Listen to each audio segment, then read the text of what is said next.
세계 안보에 한 획을 긋는 사건이 발생하면서다. 세계 모든 나라는 이스라엘에 집중하고 있습니다. 철벽 방어라는 아이언돔을 세상에 알렸고, 이제는 아이언존과는 비교가 안 되는 아이언빔을 세계에 알리고 있기 때문입니다. 아이언빔은 레이저 무기를 통해 자국의 방공 시스템을 구축한 것을 일컫습니다. 또 레이저 무기는 단점보다는 장점이 많은 무기체계라서 세계 여러 나라들이 도전하고 있지만 기술의 벽 앞에 좌절하고 있는 상태였습니다. 그래서 일부 몇 개의 나라를 제외하고는 레이저 무기를 개발할 수 있는 나라는 얼마 안 됩니다. 이처럼 군사용 레이저 무기가 방공 무기 체계로 개발이 된다면 어떠한 공격 무기들도 완벽에 가깝게 막아낼 수 있게 됩니다. 그런데 이런 무기를 한국의 반도체 기술로 개발하고 있습니다. 그것도 현재 최고의 기술력을 보유한 미국과 수년 내에 경쟁할 수 있을 만큼 뛰어난 기술력을 보유한 상태입니다. 네, 안녕하십니까. 군사기밀 뉴스 TV입니다. 알람 설정을 하시면 영상 업로드 시 바로 시청하실 수 있습니다. 2020년 12월 국방과학연구소는 2019년 7월부터 ATD사나 지상기술연구원에서 레이저 대공 무기 체계별 로고를 개발하고 있음을 공개했습니다. 2015년 12월 장기 신규 소요를 결정해 개발을 준비했고 2013년까지 체계 개발을 마무리할 것을 정확히 명시했는데요. 2020년 9월에는 충남 태안은 시험장에서 20톤급 고출력 레이저를 이용해 1km 거리에서 북한이 사용한 무인기와 동일한 사양의 표적기를 격추한 것을 국방부가 공개하기도 했습니다. 따라서 불과 2년 뒤면 대한민국이 독자적으로 개발한 레이저 무기를 직접 우리 눈으로 확인할 수 있게 될 것으로 보입니다. 레이저는 첨단 과학기술에 의해 빛을 증폭시켜 일직선으로 쏟아지는 빛줄기를 말합니다. 현대 사회에서 이 레이저의 쓰임새는 다양한데요. 회의 중 자료를 발표할 때 쓰는 레이저 포인터부터 토지를 측량하거나 관측을 위해 사용되는 레이저 거리 측정기까지 어떤 분야를 막론하고 다양하게 우리 일상생활에서 사용되고 있습니다. 하지만 발표용으로 쓰이는 레이저 포인트를 맞아보신 분이라면 아시겠지만 약간 눈이 부실 뿐 뜨거운 느낌조차 없습니다. 또 저걸 단숨에 녹여버리는 엄청난 위력의 레이저 무기는 영화에서나 나올 뿐 실전에서 쓰일 것이라고는 아직 체감되지 않는 게 사실입니다. 그러나 현재 한국이 개발하는 레이저 기술은 여러분이 생각하시는 것보다 훨씬 고도화되어 있습니다. 미국과 중국 등 세계 패권을 다투는 강국들이나 독일, 이스라엘 등 기술 강국들은 실제로 사용 가능한 시제품을 내놓고 있습니다. 또 그 위력 역시 막강한데요. 레이저를 무기로 쓰기 위한 시도는 레이저가 등장한 이래로 꾸준히 있었습니다. 대표적인 사례가 1980년대 미국의 전략 방위상입니다. 스타워즈 프로젝트라고도 불렸던 이 계획은 지상에서 쏘아하는 고출력 레이저를 거대한 반사판을 가진 인공위성으로 조종해 적이 핵미사일을 요격한다는 개념이었습니다. 사실 당시 기술로 개발이 불가능한 희망사항이 지나지 않았지만 이에 충격을 받은 소련은 레이저4와 핵 거래가 탑재된 공격용 인공위성 폴리스를 개발하기도 했습니다. 그러나 스타워즈 프로젝트는 처음부터 미국의 허세였고 소련의 폴룩스의 위성도 발사된 지 얼마 지나지 않아 공중에서 화려하게 폭발했습니다. 이후 소련이 망하고 미국 역시의 레이저 무기의 사용을 포기했는데요. 하지만 2001년 9.5일의 사태로 미국의 패권이 점차 약화된 반면 비약적으로 성장하기 시작한 중국에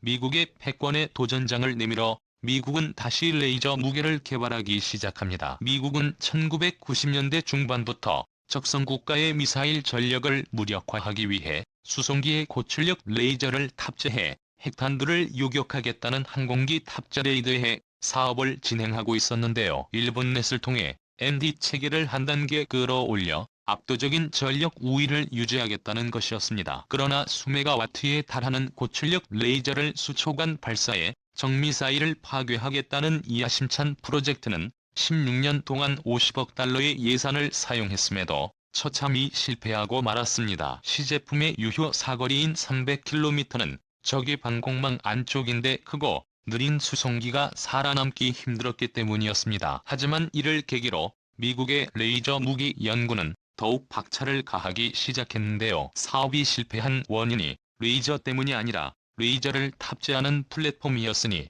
조금 더 작은 출력의 레이저 무기를 함정이나 전투기 차량에 탑재해 보조 장비로 쓰는 방향으로 개발을 선호했기 때문입니다. 2010년대를 전후로 다양한 형태의 차량 탑재형 레이저 무기가 개발되기 시작했는데 출력은 20에서 50급이었지만 그것만으로도 소형 드론이나 소형 미사일 레이더 항공기를 무력화시키기에 충분한 위력을 낼 수 있었습니다. 반면 우리 연구진도 오래전부터 이런 추세를 파악하고 있었는데요. 그리고 레이저 무기의 기술 수준이 충분히 성숙해지자 레이저 무기를 개발할 것을 군과 정부에 요구했고 본격적인 레이저 무기 개발이 시작된 겁니다. 그 결과 이제는 세계 정상급 나라들과 비교할 정도로 뛰어난 기술력을 확보한 상태입니다. 2019년 하마 디펜스는 지난 2011년부터 3년간 개방화 레이저 폭발물 처리기를 레이저 폭발물 처리기 언론에 공개했습니다.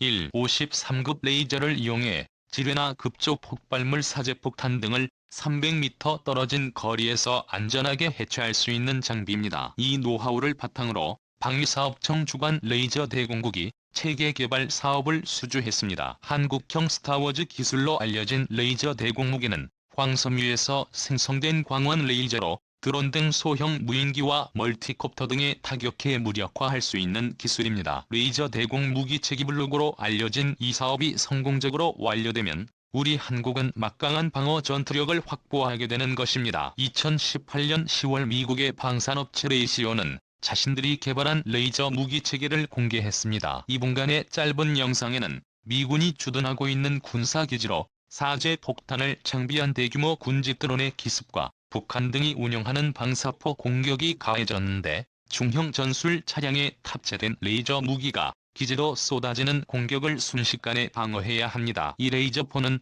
360도로 회전하면서 로켓과 드론들을 광속으로 격추합니다. 이후 이동 중인 차량 행렬을 습격한 공격 헬기를 레이저를 이용해 단숨에 격파하는 모습을 보여주기도 합니다. 이는 2021년까지 스트라이커 장갑차에 탑재할 예정인 50급 레이저와 2012년 중형 전술 차량에 탑재할 100급 레이저 무기 체계에 대한 광고입니다. 일정대로 배치가 완료된다면 미군의 대공 능력이 엄청나게 상승할 것으로 보이는데요. 미국은 이외에도 5150 정도의 여러 레이저 무기를 함정 전투기 등에 배치할 준비를 하고 있습니다. 미국은 레이저 무기들이 소형 자살보트나 공대공 미사일 전투기 등을 수킬로미터 거리에서 격파할 수 있다는 것을 수차례 공개 실험을 통해 증명하기도 했습니다. 반면 2013년까지의 레이저 무기를 개발할 예정인 대한민국 역시 미군과 같은 방어 능력을 보유할 수 있게 될 것입니다. 지난해 20급 레이저 무기 시험에 성공한 것을 고려할 때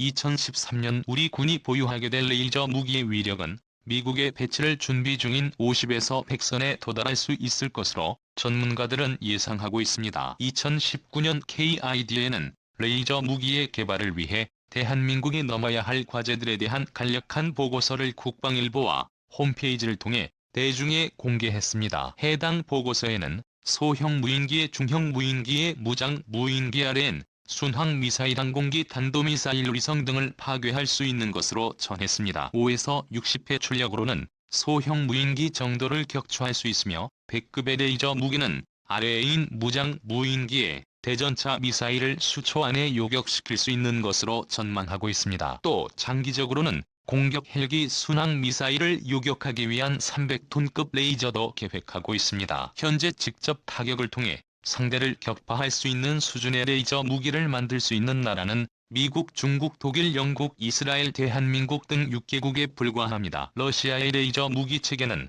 정확한 출력이 공개되지 않았고 터키의 경우 대한민국이 수년 전 개발한 폭발물 처리기보다 출력이 낮은 무기를 2019년에서야 개발했습니다. 즉 레이저 무기는 최고의 군사강국이나 선진국들만 만들 수 있는 최첨단 무기라는 것이죠. 그런데 이와 함께 세계의 많은 군사강국들이 레이저 무기에 집중하는 이유는 따로 있는데요. 그 이유는 바로 엄청난 가성비와 방어 능력이 있습니다. 레이저 무기는 한 발에 수천원 수준에 불과한 전기만 사용합니다. 8당원의 레이저가 수억을 호가하는 미사일과 무인기를 격추시킬 수 있고 수천억을 호가하는 전투기도 파괴시킬 수 있습니다. 또 고출력 레이저 무기를 전차나 차량에 탑재해 능동방어 시스템에 적용할 경우 아군의 피해 없이 핵적의 공격을 무력화시킬 수 있습니다. 심지어 같은 무장을 했더라도 레이저 무기를 장비한 부대는 거의 모든 공격으로부터 보호받으면서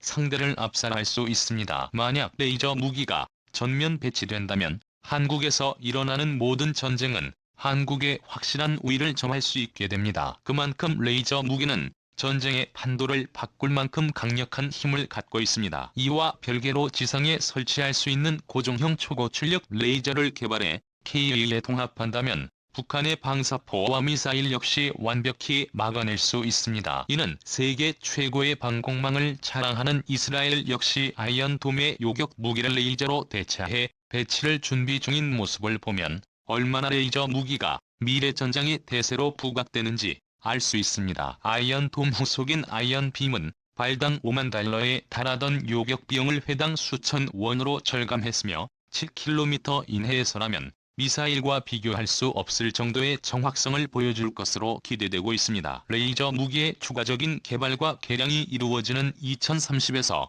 2030년이면 우리 역시 아이언빔과 같은 레이저 대공 체계를 전국에 설치할 수 있을 것으로 전망하고 있습니다. 그리고 그때 만약 대한민국이 수메가와트급 요격무기를 고정형으로 만들 수 있다면 북한의 핵미사일이나 중국의 극초음속 무기조차 무력화될 것입니다.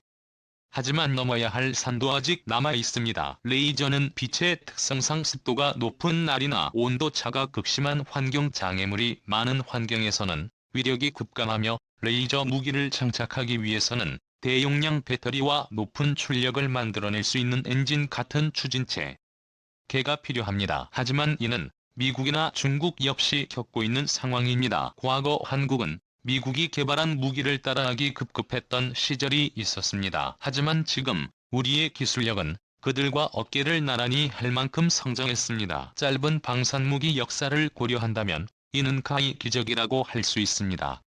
또 한국은 세계에서 유독 강한 분야가 있습니다. 주변국의 제약이나 어떠한 제한이 없는 방산무기 분야에서는 거의 최정상급의 기술력을 보유하고 있는데 그중 레이저 무기 체계는 세계 내로라 하는 나라들과 견주어도 절대 떨어지지 않는 실력을 갖고 있습니다. 다가오는 수년 안에 레이저 무기가 개발된다면 한국의 국방력이 얼마나 강해질지 기대가 됩니다. 군사기밀 뉴스테이블입니다.